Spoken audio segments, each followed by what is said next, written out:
Hey guys. I hope you're doing very well tonight when you're watching this. Yeah, I just wanted to give kind of like a life's update ramble. Get back to our roots on this channel. Just kind of talk about life, what's going on, what we're dealing with, who we're seeing, exciting things coming up, and yeah. So sit back, relax, put this on the background, or enjoy my beautiful face. Let me know in the comments what's going through in your life.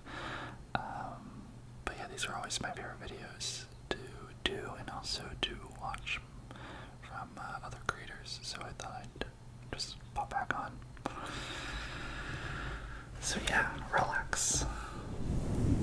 My nails are painted black for Halloween, so if you see videos with these on it, it will date when the videos were made, because I think I'm only gonna have these bad boys on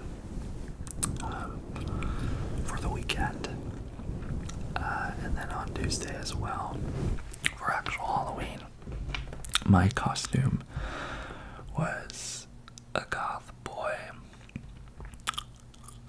Do you ever just have like alter egos that like, or you know, like in life where people that you like look at and you're like, damn, they're cool, or damn, in another life I would be like them. For some reason I have an emo alter version. In another life I'd be tatted up. I would be very, very edgy and all of that fun stuff.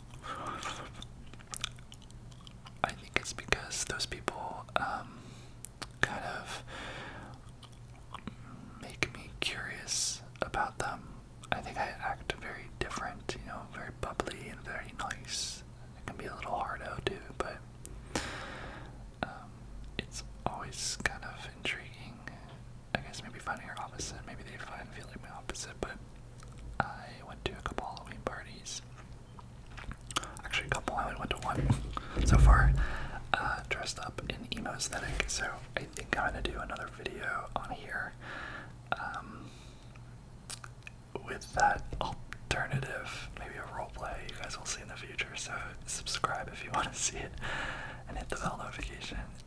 But yeah, I went to this party and I wear a wig, I have a hat, I have fake piercings, I do eyeliner. Yo, girls, if you've done eyeliner, God bless you. It is hard, boys. Have you ever done eyeliner? You have to like put it in your like eye crease. It is a very weird feeling, but it looks really cool. And then I painted my nails.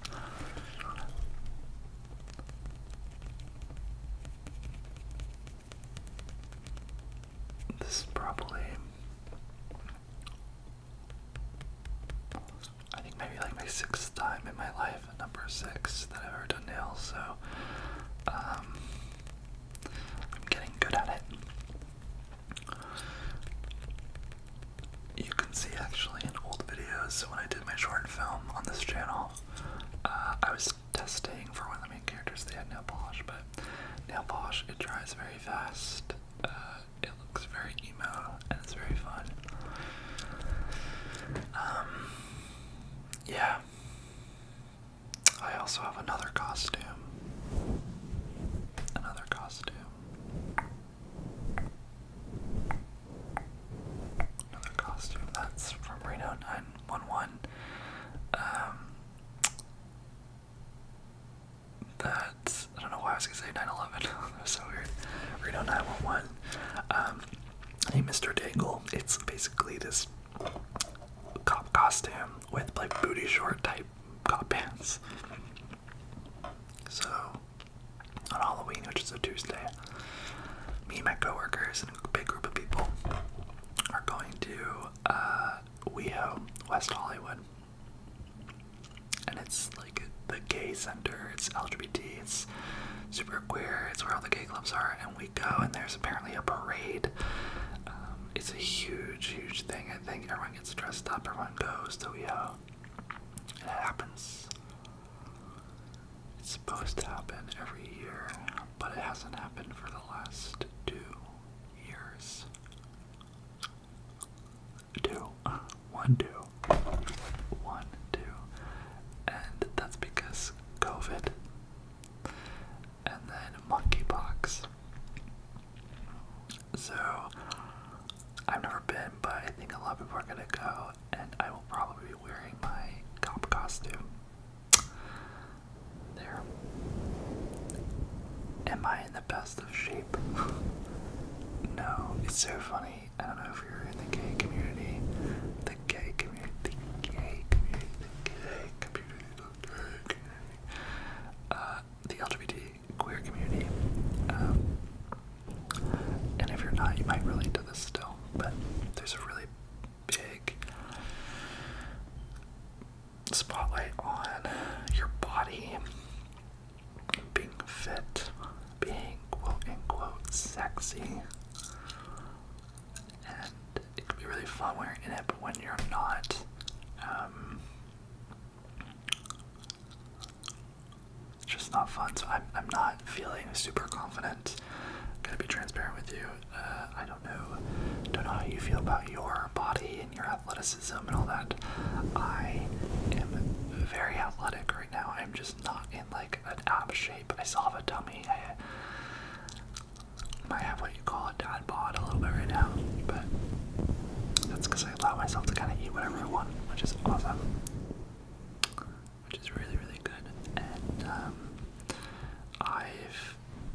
And so I'm gonna be wearing these tight pants, and I'm gonna look hot. I'm gonna feel hot, even if I'm a little insecure. Fake it till you make it. I would love to hear what you did for Halloween, what you're doing for Halloween. Do you have an alternate ego? Like, have you ever dressed up as them? I don't know, I think it's really fun. Halloween used to really stress me out. It used to really stress me out. Because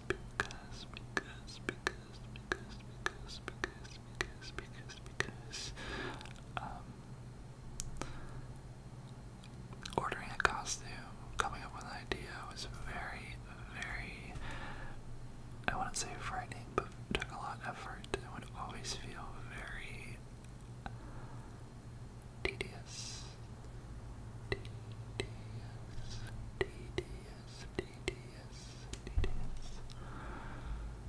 But when I always would get a costume, I would always love it. I'd always want to wear more.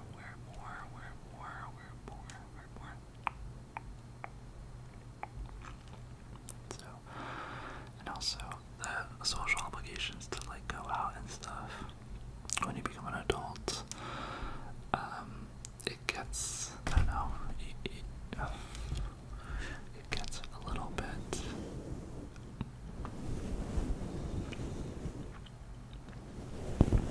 feels like a responsibility, you know, but I had fun. I don't know if you know, but I am training for a marathon.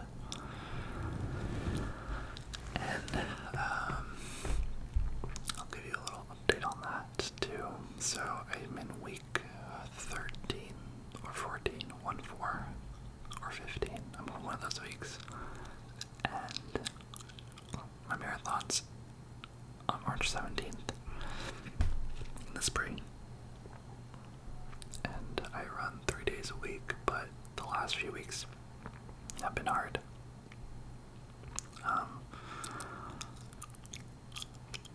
I'll probably do a full ramble on this, but and if it's not out yet, check it out soon. But I basically had to stop running for a bit. I injured my knee, and it was really frustrating. I wanted to run. I mentally was ready to run. My body wanted to run. I felt excited to run, but my knee was getting injured. It was weird because I bought a knee brace and I'm wearing one right now. But the thing that the marathon is teaching me right now, training, is your whole body's so if something in your knee is messed up, it took me some research, but I realized it's actually my hip, and then the muscle in my hip that's messed up is actually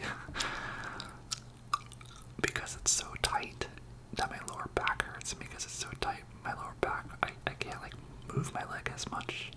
Because I can't move it as much,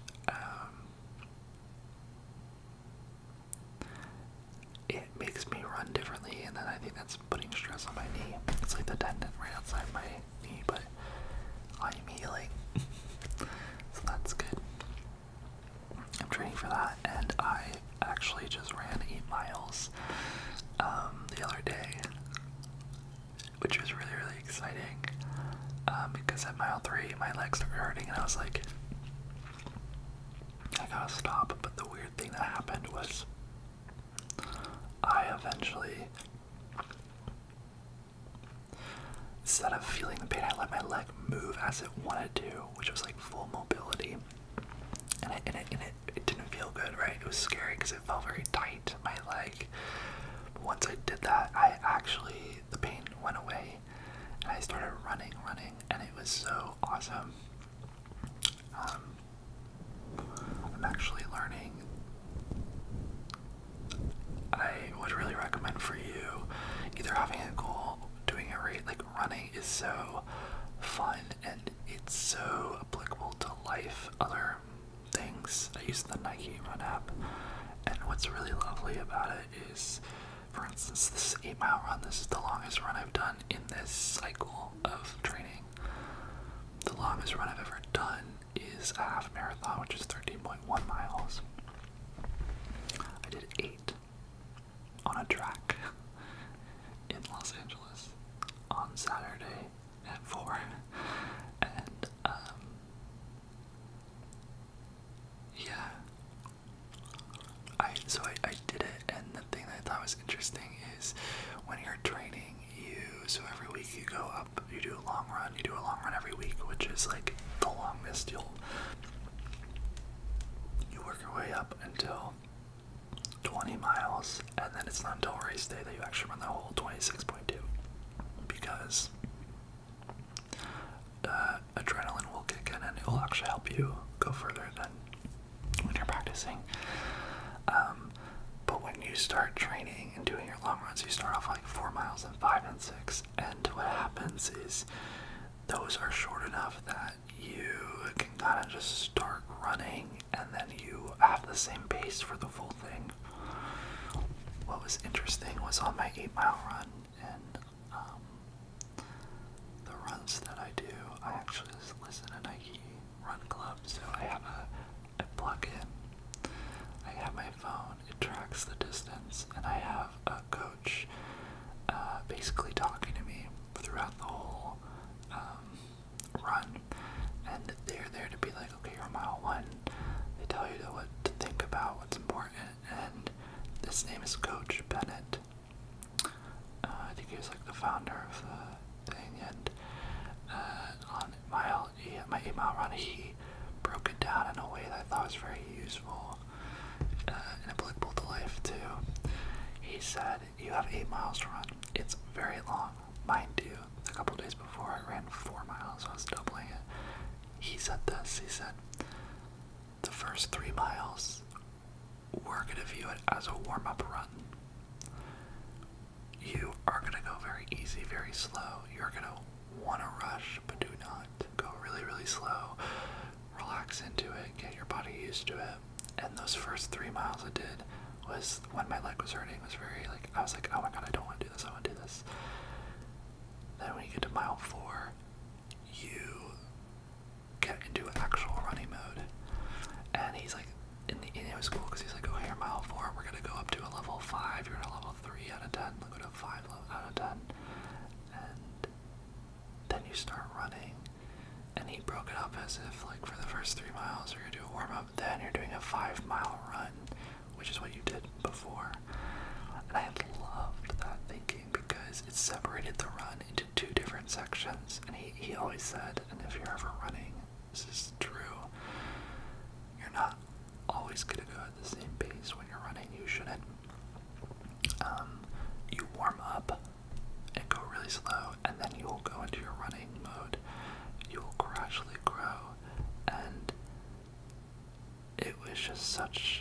I think a good reminder for life, not to get very deep and sentimental, but like things take time to warm up to, right? So don't just go straight off the bat, you're gonna get burnt out. And I think when people say life is a marathon, not a sprint, like I think that's the thing. You're gonna get to your top speed and your top quality and stuff, but you need to allow yourself for the first 3 miles or 5 or 6 or 10 to go slow. Force yourself to go slow. Make sure you feel good and have faith that you're gonna get better. Because when you get to mile 5, you're going fast, and he even said it too. He's like, you have confidence now. You know you're gonna finish this run. You just know it. So run it. And then I ran it. It was really cool. And he also did this fun thing where we did. Sometimes it's like annoying, but you're at like mile 7, right? Or mile 6, you have 2 more miles, and he's like, okay, he's like, now we're gonna do interval training. And you're like, what the heck? And if you don't know, interval training is, it's like speed work. So marathon training, you do long runs, right? So it's the obvious, like, go the distance. But then a way to actually get to the distance is you also on other days do speed work. So you'll be doing shorter distance, but try and do faster. Try and get your endurance up, your speed up, because speed will also help you go further. Challenging and rewiring your brain for how fast you can go keeps you focused, and it also will help you go farther faster.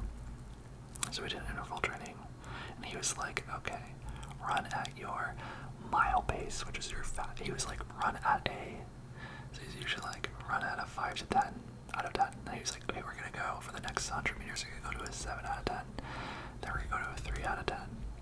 And then after, okay, so we did that. And then at the 3 out of 10, he's like, okay, now we're gonna go to 9 out of 10 for 100 meters. And I kid you not, I was on the track, and I started sprinting. And when I say it was the most fun and the coolest thing ever, it was so cool. Because, think about it, I've been jogging, you're jogging around for like 4 miles, and when you run a marathon, the cool thing about training for something is you immediately go in and you're like, okay, I could run 3 miles, right? But then things happen, like your leg gets injured, and you do more research, and you're like, okay, I need to figure out form. So I figured out form, and there's a cadence. So I'm gonna geek out for a sec, okay? There's a cadence where cadence is how fast you hit the ground.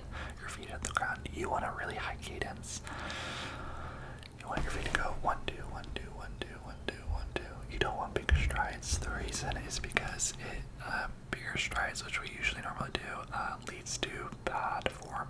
So you're wanting to hit the ground fast, and you're also wanting to bring your knees up. So during my run out, I kept reminding myself that. Mind you, I'm wearing a knee brace. And then I hit he goes 9 out of 10, and it's so sick, y'all. You're like running, and then he goes 9 out of 10, and I just go, and my knees, it was so weird. I was just like, knees up, knees up, knees up, and I just sprinted down the track, like knee up, knee up, knee up, and I felt like I was floating. Like, it barely felt like my feet were touching the ground, and I was just going, and my posture was really good, and it felt freeing and fun. And then he was like, okay, great job, go back down to your running, and I did, and I was able to do it, and it was good. It brought me out of my head, but it was also cool to be like, oh, you know, your form is translatable to other speeds. And he did all that because he was like, remember that you can do different speeds at any time. You're not just stuck in this pattern. You can always switch it. And it's also something interesting. The faster you run, actually your form is usually better automatically. Because you're trying to get your feet up as fast, right? So that usually leads to good form. There's other stuff too with when you hit the ground, you want your foot to basically hit the center of the ground. You don't want your toes, you don't want your heel, you don't want a heel strike. The way that you do that just want to hit the ground faster. Because when you do, you're not gonna be, your foot's not gonna be on the ground as much, so you're gonna pull up and push down on the bottoms of your feet.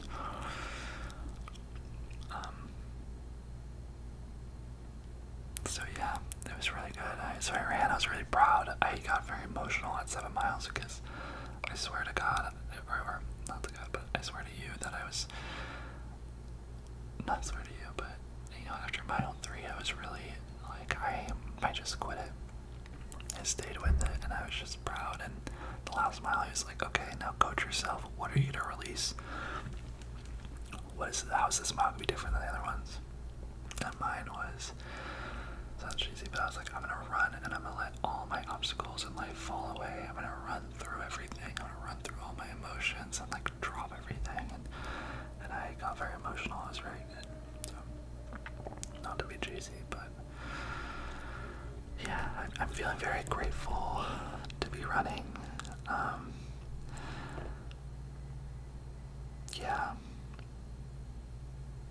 Yeah, life has been, well, I don't know, every time ever since I've been doing Nick's Ramble, I guess life has been weird, but I guess life is always weird, isn't it? But running is really nice. I highly encourage it. Yeah, and then my phone is going to die in a little bit, but I'm also going to London, which is very exciting, very soon, and next week, or this week, I'm going to see a best friend. I'm going to be there for like a month. So, wish me luck. My short film is going to be in a festival there, which it will be very surreal. I get to watch it on the big screen if everything goes right, fingers crossed. I hope they were having a little bit of technical difficulties, so hopefully they figure it out with my film. But yeah, I hope that you are doing well. Let me know what you thought about this video, about these topics and stuff. If you want to know anything more, let me know. Consider subscribing. So these are all free things to do that really help me and the channel and this community grow. Subscribe, like the video if you like it. If you don't like it, comment. Yeah, let me know more about your life. I want to hear from you. And then also, if you really want to be an OG and help, just click that join button. Just click it. You don't actually have to join, but just watch the video. I put a lot of time in this community, and you guys are all wonderful, and I just want to make sure that you know that it's there. And we're gonna grow a very cool community, and I would love your support. It helps the channel out a lot. It helps me make these videos more often, and just helps so much. It means a lot. So just click and give it a watch. You don't have to do anything, but just giving your attention to it means a lot to me. Yeah, I hope. Yeah, be really, kind, easy to yourself. You're doing the best you can do. And that's enough. You don't need to be better. You're good enough, okay? You're good enough.